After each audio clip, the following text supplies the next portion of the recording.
Hello friends, you are watching maestro investor.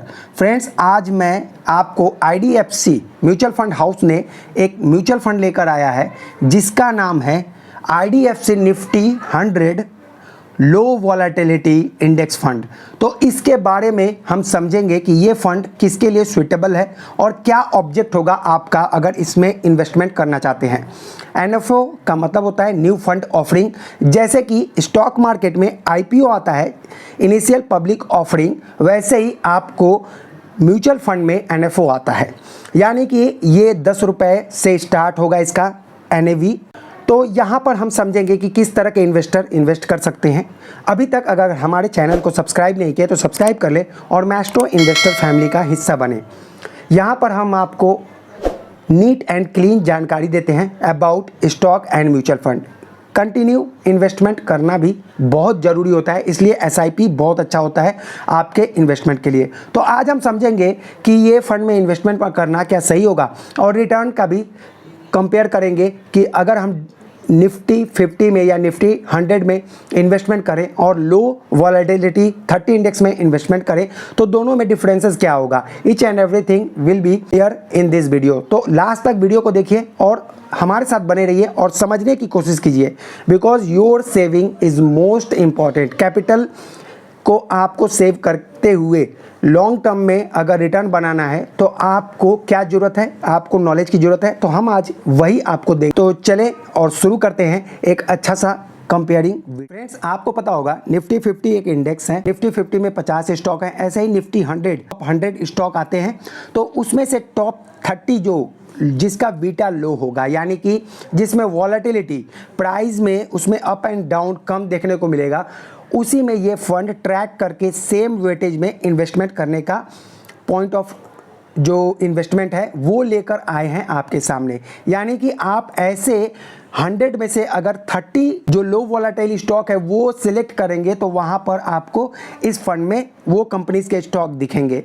तो इसका फ़ायदा है कि नुकसान है, सब हम बात करेंगे धीरे धीरे, लेकिन मैंने आपको पहले समझा दिया कि इसमें कौन से कंपनीज आने वाले। इस फंड में अगर आप इन्वेस्टमेंट करना चाहते हैं तो सबसे पहले आपका यही क्वेश्चन होगा कि मैं क्यों इस फंड को अपने पोर्टफोलियो में ऐड करूँ, जबकि हमारे पास ऑलरेडी निफ्टी 100 के स्टॉक हैं। यानी कि हमारे निफ्टी 50 जो इंडेक्स फंड है वो ऑलरेडी ऐड कर लिया हूं, तो क्या इसे ऐड करना जरूरी है या फिर मैं पैसिव या एक्टिव क्यों मैं सेलेक्ट करूं। तो यहां पर मैं डिटेल वीडियो बना रहा हूं तो आपको यहां धीरे धीरे ईच एंड एवरीथिंग क्लियर हो जाएगा। फ्रेंड्स, अगर मुझे फॉलो करते हैं या हमारे चैनल पे हर एक वीडियो को देखते हैं तो आपको मैंने म्यूचुअल फंड के हर एक पैरामीटर्स के बारे में ऑलरेडी बताया है। फिर भी मैं यहाँ पर स्टैंडर्ड डिविएशन को एक बार आपसे रिकॉल कर देता हूँ जिससे कि आपको याद आ जाए। स्टैंडर्ड डिविएशन किसी भी एक जो मेजरिंग टूल के तरह काम करता है जो किसी म्यूचुअल फंड के रिटर्न के डेविएशन या फ्लैक्चुएशन को उसके डेटा को बताता है और इसके लिए फंड का मीन रिटर्न जिसे एवरेज रिटर्न कहते हैं उसके डेटा को रिटर्न के जरिए वो बताता है। एग्जाम्पल से समझते हैं जिससे कि आपका क्लियर हो जाएगा। मान लीजिए ABC कोई एक म्यूचुअल फंड है और वो 3 सालों में रिटर्न जो दिया है, एवरेज रिटर्न या मीन रिटर्न कह लें, 15% है। उसी फंड का यानी कि ABC का स्टैंडर्ड डिविएशन 7% है। तो इस फंड के रिटर्न में फ्लैक्चुएट जो होगा, डिविएशन जो होगा वो होगा 15 + 7 या फिर 15 - 7, यानी कि 15 + 7 22% और 15 - 7 यानी कि 8%। 22% से 8% के बीच में उस फंड का फ्लक्चुएशन होगा। तो फ्रेंड्स, यहाँ आप देख सकते हैं जो येलो है वो है निफ्टी 100 लो वॉलेटिलिटी का स्टैंडर्ड डिविएशन और निफ्टी 50 का स्टैंडर्ड डिविएशन, और ये हो गया निफ्टी 100 स्टैंडर्ड डिविएशन का। तो यहाँ आप देख सकते हैं कि स्टैंडर्ड डिविएशन जो है वो दिखाया गया है 3 साल, 5 साल और 10 सालों में। तो जैसे जैसे ईयर हो रहा है वहाँ पर आपको स्टैंडर्ड डिविएशन कम दिखने को मिलेगा। अगर वहीं बात करें निफ्टी 50 का तो उसका स्टैंडर्ड डिविएशन देखेंगे बहुत ज़्यादा है और निफ्टी 100 का भी आप देखेंगे जो रेड कलर का निशान है उसका भी ग्राफ सेम है। मतलब साफ है कि आपको फ्लक्चुएट कम देखने को मिलेगा। जैसा कि आपको क्लियर नाम से ही मालूम है IDFC लो जब वॉलेटिलिटी 30 इंडेक्स बोल रहा है तो यहाँ पर फ्लक्चुएशन जो कम होगा यानी कि स्टैंडर्ड डिविएशन उसका कम रहेगा और हम ये पैरामीटर कंसिडर करते हैं कि किसी म्यूचुअल फंड को सिलेक्ट करना है तो उसमें स्टैंडर्ड डिविएशन कम हो, जिससे कि उसमें फ्लक्चुएट कम हो और वोलेटिलिटी कम हो और लंबे समय पर हमें रिटर्न ज़्यादा मिले। आईडीएफसी ने कुछ बातों को यहाँ पर स्पेसिफाइड करना चाहा है कि जैसे देख लीजिए, अगर लो वॉलेटिलिटी वाले फंड में आप इंटर करते हैं तो आप कभी भी मार्केट में इंटर कर सकते हैं। फॉर एग्जांपल, अगर किसी एक पर्टिकुलर स्टॉक को आप खरीदते हैं या फिर किसी एक सेक्टोरियल फंड यानी सेक्टर बेस्ड म्यूचुअल फंड को सेलेक्ट करते हैं अपने पोर्टफोलियो में, तो वहाँ पर आपको, जैसे आईटी सेक्टर अभी गिरा हुआ है, तो वहाँ पर आपको लमसम करना चाहिए। इस तरह से आपको उसको एक्टिवली मैनेज करना पड़ता है, यानी कि आप ऐसे इन्वेस्टर्स बने जो कि मार्केट को रीड करते रहें और टाइम टू टाइम इन्वेस्टमेंट करते रहें। यानी कि एक तो म्यूचुअल फंड को फंड मैनेजर मैनेज करता है, एक्सेप्ट उसके साथ आप भी मैनेज करेंगे तो आपको ज़्यादा रिटर्न मिलेगा। यही अप एंड डाउन का फ़ायदा ज़्यादा होता है लॉन्ग टर्म में। लेकिन यहाँ पर कहा गया है कि अगर आप इन्वेस्ट करके, यानी कि इन्वेस्ट एंड फॉरगेट या फिर invest and hold long term के लिए अगर ऑब्जेक्ट से इन्वेस्टमेंट करना चाहते हैं तो इस फंड में कभी भी स्टार्ट कर सकते हैं। वैसे तो किसी भी फंड में कर सकते हैं, तो यहाँ भी कर सकते हैं। ये क्या कहता है कि लो रिस्क पे आपको हाई रिटर्न की स्ट्रैटेजी के साथ इन्वेस्टमेंट करने का जो इनका तरीका है वो दे रहा है।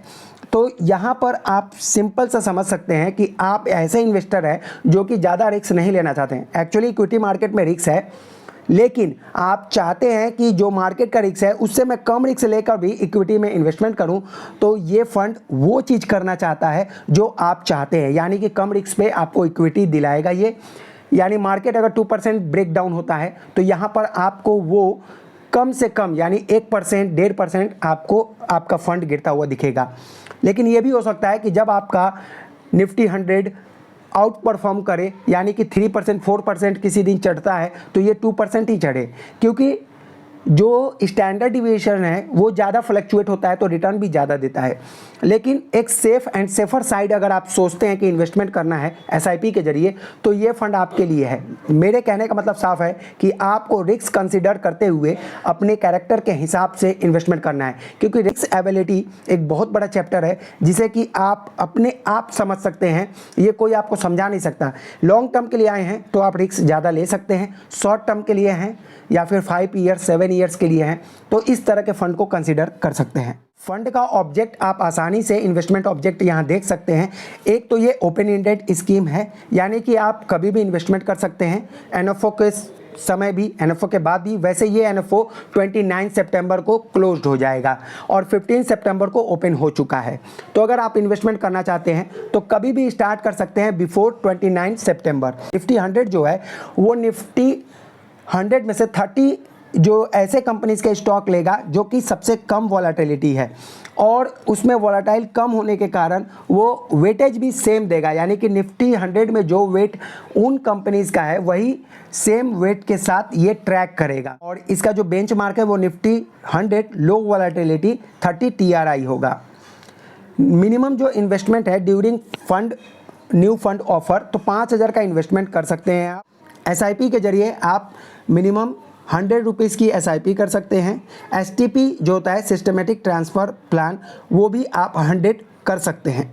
अगर इस फंड की बात करें तो जैसे कि आपको पता है इक्विटी हाई रिस्क फंड होता है, तो यहाँ पर आप देख सकते हैं कि सिंपल सा दिखाया जा रहा है कि ये वेरी हाई रिस्क वाला इन्वेस्टमेंट है, यानी कि किसी भी इक्विटी म्यूचुअल फंड को देखेंगे तो वो हाई रिस्क दिखाता है। इस फंड को मैनेज करने वाले हैं नेमिस सेठ, जो कि पिछले 10 सालों से इस फील्ड में काम कर रहे हैं और इसके पहले यानी कि 2021 में इन्होंने आईडीएफसी के साथ ज्वाइन किया, एएमसी को ज्वाइन किया। उसके पहले ये आप देखेंगे तो यहाँ पर ये निपुण एएमसी और आईसीआईसी प्रूडेंशियल एएमसी के साथ भी काम कर चुके हैं।